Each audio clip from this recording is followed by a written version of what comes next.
Assalamualaikum warahmatullahi wabarakatuh. Perkenalkan, nama saya Dina Fitria, NPM 23140600093, dan saya dari kelas 3B.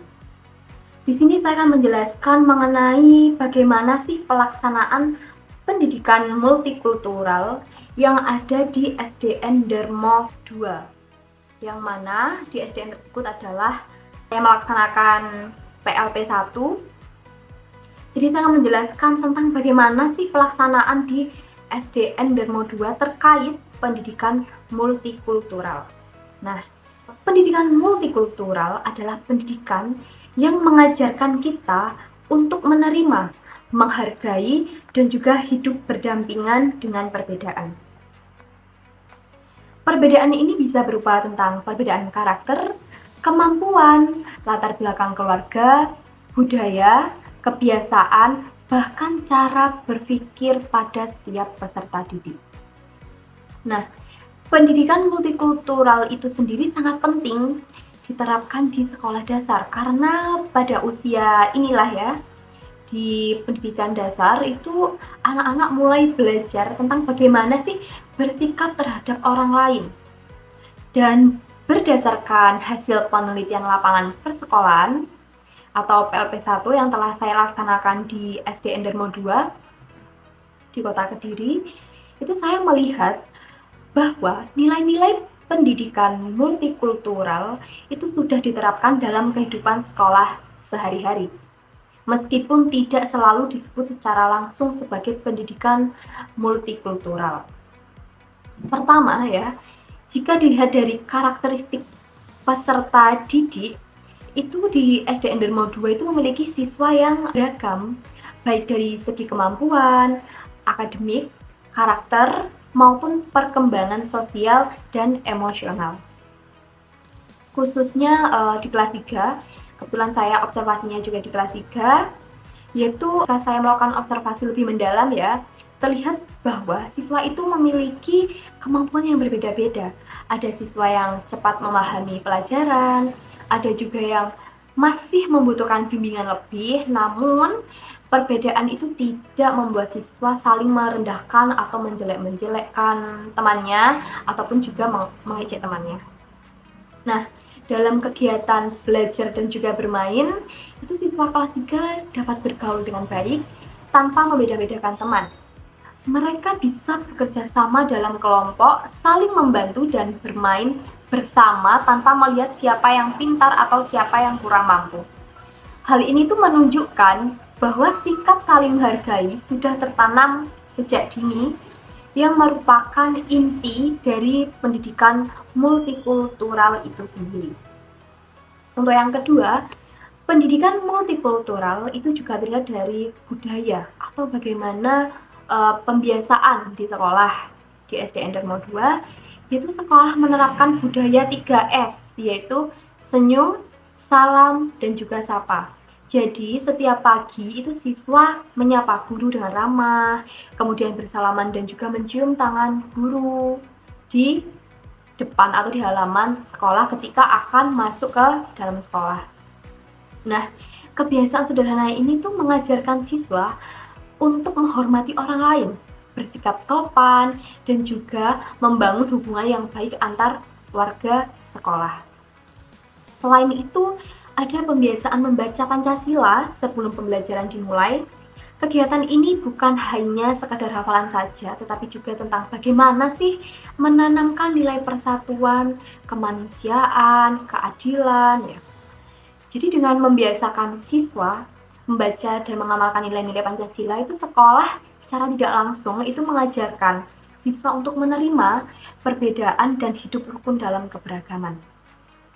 Nah, untuk yang ketiga yaitu adanya kegiatan rutin atau kegiatan seremonial formal di sekolah yang juga mendukung pendidikan multikultural.